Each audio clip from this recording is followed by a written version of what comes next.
Good afternoon. Medyo matagal-tagal hindi nakapag-DIY. So ngayon, mag-install tayo ng skid plate para sa Mirage G4.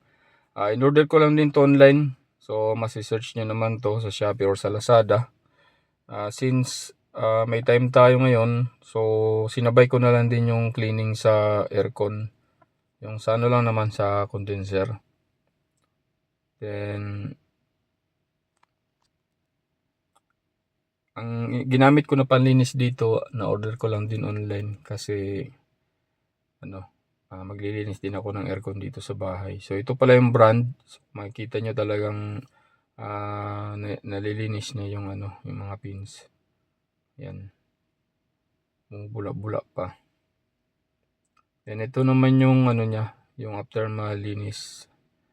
Tingnan nyo talagang nalinis naman. Natanggal yung mga mga insekto na sumisingit sa mga pins. Nilabas niya talaga. Tapos, ito naman yung ikakabit natin na skid plate. Ito yung sinasabi ko na order. Medyo makapal din yung metal niya.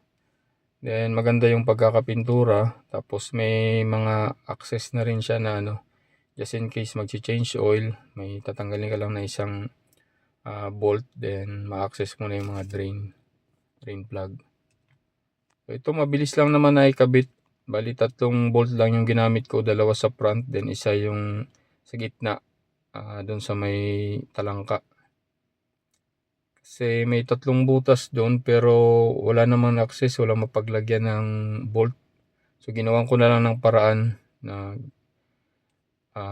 nilagyan ko na lang ng nut para maikapit lang siya.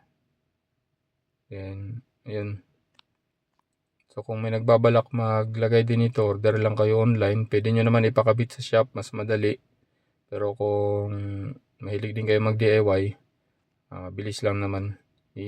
Iangat nyo lang kaunti yung yung sasakyan para ma-access nyo yung ilalim. Tapos, yun. Pwesto-pwesto na lang ng maayos para maikabit ng ikabit yung skid plate.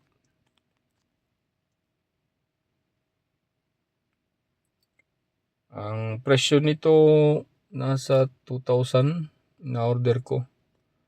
So, nagdepende sa mga seller. Meron nagpe-presyo ng 3,000. Abangan nyo na lang kung may mga sale. Then, ayun. Nagkataon lang nung time na yun na medyo naka-sale. So, diretso na check out. Mga budol-budol sa online. Minsan mahirap din iwasan pero okay lang din. Try ko lang din kung okay yung niya. Yung kung okay rin siya as may cover since wala talagang cover yung mga Mirage. Meron naman yung plastic pero katagalan kasi na yun, parang bumababa na. So ito yung mukha niya pagka naikabit na. Ayan. Yung sinasabi kong mga access para sa change oil, makikita nyo naman may isang bolt yan din. Tatanggalin lang. So ayun. Salamat. Thank you for watching.